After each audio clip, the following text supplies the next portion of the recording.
누군가에게 다른 사람에게 전달했으면 좋겠습니다. 자, 오늘 민수기 13장 21절부터 쭉 읽었는데요. 자, 모세가 12지파의 각 대표들을 선출했습니다. 오라 했습니다. 그리고 보냈습니다. 가서 보고 오라는 겁니다. 직접 보고 우리가 취해야 될 이 땅, 하나님께서 약속했던 그 가나안 땅이 과연 젖과 꿀이 흐르는 땅인지 자세히 알아보고 오라고 정탐, 그것을 탐지할 것을 명령했죠. 그 일에 있어서 그 12명의 정탐꾼, 그 미션을 가지고 출발했던 이스라엘 민족들, 그러니까 이 광야 세대의 대표성을 가지고 간 분들 아니겠습니까? 여러분, 대표성을 가지고 있다. 특히 지도자, 리더에게 주어진 임무, 그리고 그의 사명은 간과할 수 없습니다. 아주 큰 거죠. 왜냐하면 그 지파의 대표이기 때문에 그 대표가 말하는, 그리고 그 대표가 평가했던 그 말과 그 설명에 따라서 어쩌면은 그 지파의 모든 운명이 달려 있을 수 있기 때문인 것입니다.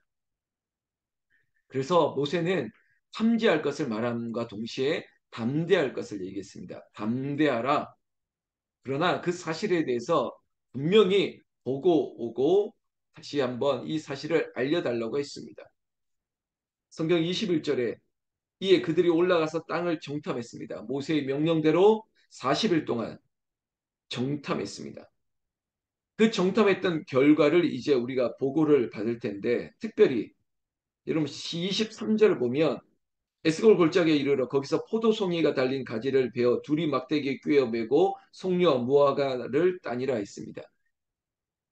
그럼 포도송이가 얼마나 컸으면 그 가지를 베어 둘이 메어서 올 정도였을까? 함께 송유와 무화과, 여러분 이 모든 게 좀 달콤한 과일들이겠죠. 과연 젖과 꿀이 흐르는 땅인지를 알아볼 수 있는 마치 브릭스, 당도를 그들에게 뭐 당시에는 측정할 만한 도구는 없었겠지만 먹어보면 알 거 아니겠습니까?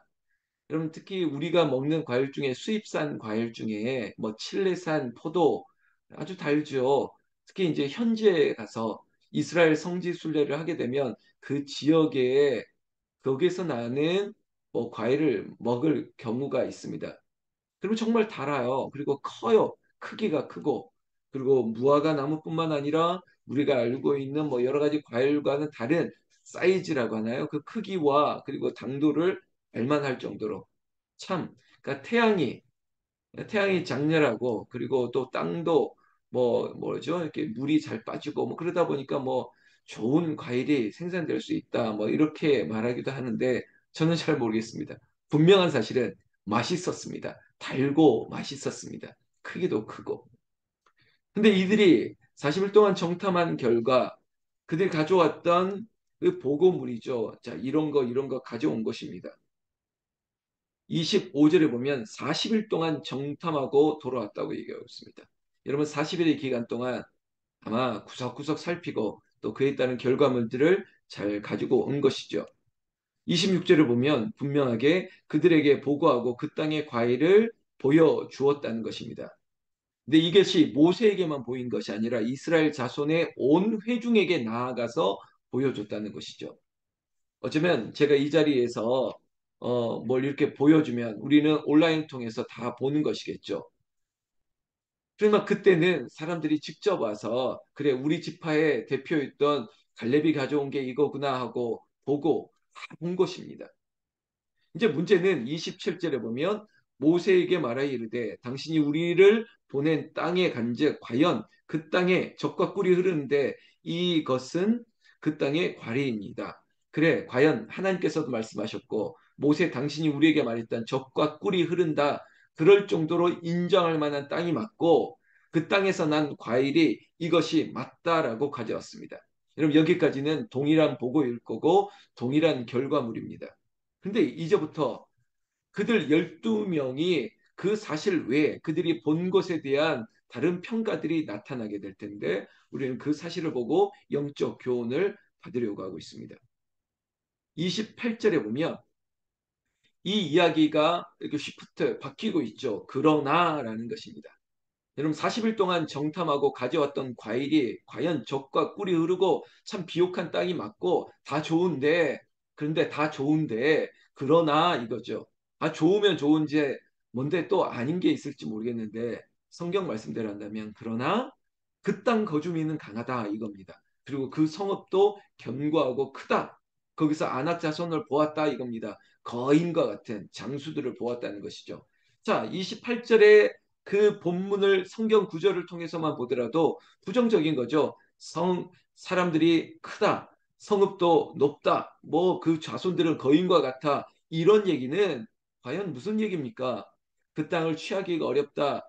모세가 우리에게 그 땅을 취할 것이다 얘기하고 하나님도 우리에게 주실 것이라고 약속했던 그 땅이 우리에게는 참 어려운 결과물로 받아들일 것 같아. 아니 부정적인 지금 보고를 이어지고 있는 것이죠. 이런 보고 가운데 30절 그래도 12명 가운데 한 사람 갈렙이 갑자기 온 회중 앞에서 모세 앞에서 일어나 이야기하기 시작합니다. 30절 갈렙이 모세 앞에서 백성을 조용하게 하고 이르되 우리가 곧 올라가서 그 땅을 취하자 능히 이기리라 하나. 여러분 앞선 다른 정탐꾼들의 보고는 부정적이었습니다. 결국 우리는 그 땅을 취하지 못할 것이다. 여기서 멈추자. 뭐 이런 것 아니겠습니까? 여기까지가 끝인가 보. 막 이러면서 여기서 끝입니다. 뭐 이런 거죠. 이 부정적인 이런 여론이 형성되려 갈 때 그 모세는 당시에 마치 여러분 노병은 죽지 않는다라고 할 정도로 앞으로 이 갈렙은 크게 쓰임 받을 사람인데요. 갈렙이 이 땅을 취하자 우리는 능히 이긴다. 이런 마치 여론을 확 뒤바뀌어 놓을 것 같은 담대한 말을 합니다. 여러분 이게 바로 명령대로 말씀대로 순종하는 삶이에요. 왜 모세가 말했지 않습니까? 담대하라고 말했는데 여러분 어제도 제가 이런 표현했지만 왜 이렇게 지금 쫄았죠? 왜 이렇게 두려워하죠? 여러분 크면 뭐 덩치가 크면 뭐 뭘 대충 던져도 맞아 버릴 것 같은 그런 사고가 있으면 될 텐데 왜 동일한 것을 보고 판단은 엇갈리고 분석은 다르냐 이겁니다. 평가는 왜 다르냐는 것이죠. 그래서 제가 모두의 어제 에베네셀에 있었던 어떤 이 세미나 그리고 이런 상황들 이런 모습들의 여러분 결과는 다를 수 있을지라도 여러분 그 상황 자체를 평가하는 그것조차도 다른 것을 볼 때마다 씁쓸한 거죠. 그리고 결과는 하나님께서 하시는 거예요.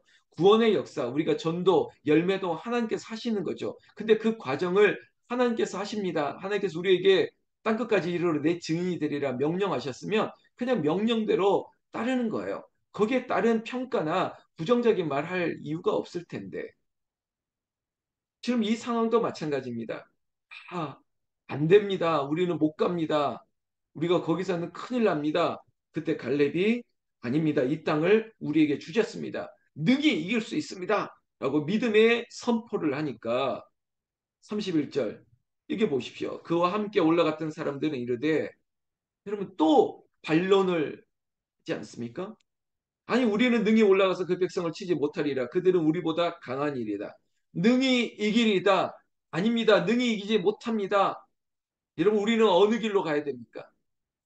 나중에 이런 일들이 늘 있습니다. 여호수아가 자 어느 편에 설 것이냐? 나와 내 집은 여호와의 편에 설 것이다. 너희들은 어느 편에 설 것이냐? 이거죠. 여러분 천국의 비유 우리가 지난 복음서에서도 보았지 않습니까? 양과 염소, 오른편과 왼편 우리는 어느 편에 서게 될 것입니까? 여러분 구원의 역사와 다는 지금의 얘기는 우리가 선택할 수 있습니다. 우리가 결정할 수 있습니다. 구원은 하나님의 역사이지만 지금 우리는 갈렙의 말을 따를 것입니까? 아니면 부정적으로 안 됩니다. 능히 이기지 못합니다. 그들 앞에서 우리는 어떤 존재인지 한번 들어보실래요? 32절. 이스라엘 자손 앞에서 그 정탐한 땅을 악평하여 이르되 우리가 두루다니며 정탐한 땅은 그 거주민을 삼키는 땅이며 거기 본 모든 백성은 신장이 장대한 자들이며 악평했다는 겁니다. 여러분 예수 믿는 지금 이 자리에 있는 우리 권사님 집사님들은 아니고요. 예수 믿는 사람들은 늘 좋은 말을 하셔야 돼요. 제가 이 좀 뭉뚱그리면서 좋은 말 이렇게 얘기했지만 믿음의 말입니다. 감사의 말입니다. 여러분 믿음은 능치 못할 것이 없다는 거예요. 아유 뭐 그런다고 뭐 복음이 전해지겠습니까? 아예 그거 잠깐 뭐 세미나 한다고 뭐 특별한 일이 일어나겠습니까? 굳이 뭐 돈 들여서 왜 이렇게 목사님 뭐 그분들 대접하고 그분들 자리 마련하고 뭐 왜 굳이 그런 거 합니까? 이렇게 말할 필요 없습니다. 아니요. 한 사람이 천을 감당하고도 남고 어제 그 광주에 있는 강동환 목사님과도 제가 그런 대화했어요. 우리가 이렇게 하는 것은 한 영혼이라도 죽게 돌아올 수 있으면 한 사람이라도 구원 얻으면 이거 천하를 얻는 것 같은데 여러분 이게 얼마나 귀한 일인데 그래서 광주에서 달려오고 저도 내려가고 거기서 섬기는 거예요. 지금 이스라엘 자손들 앞에서 악평하고 있지 않습니까? 무슨 소리냐고 우리는 그들 앞에서 메뚜기와 같다고 보십시오. 신장이 장대한 자들 앞에 그들은 네피림 무손 아낙 자손인데 33절 거인들을 보았다는 겁니다. 어쩌면 그들 전체가 다 거인이 아니었을 수도 있어요.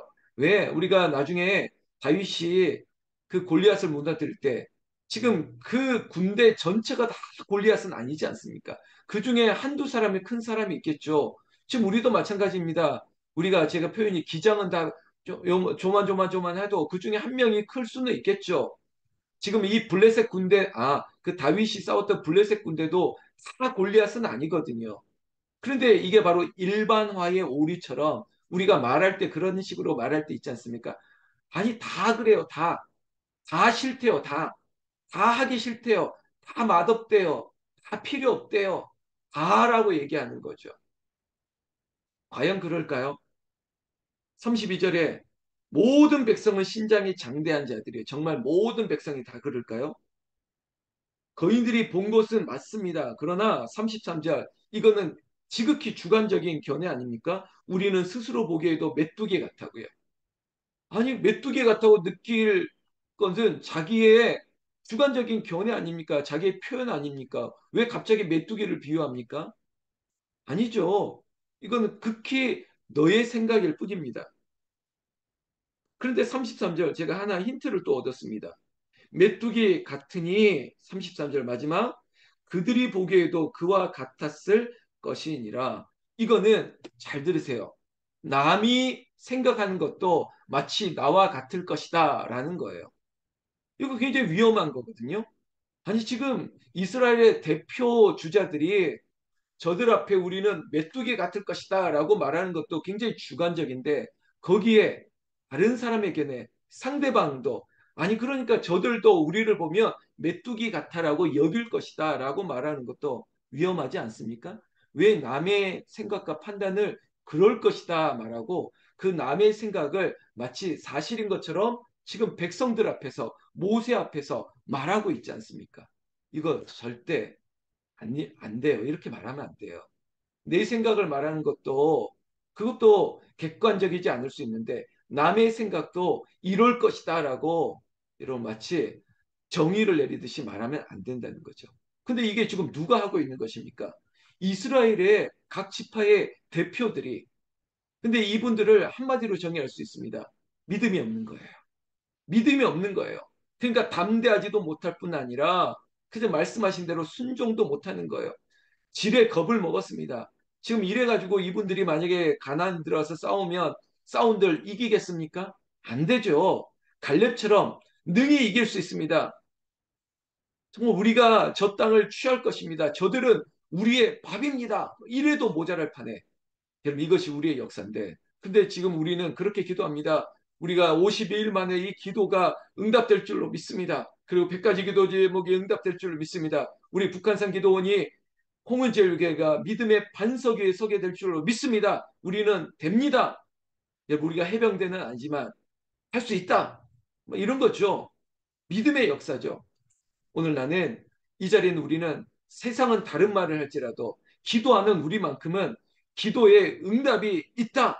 기도하는 대로 응답을 하신다. 그리고 우리는 믿음대로 될지어다. 세상과 다른 결론, 우리는 믿음의 역사를 이루어내는 저와 여러분들 되시기를 나는 우리 주 예수님의 이름으로 축원합니다. 축원합니다.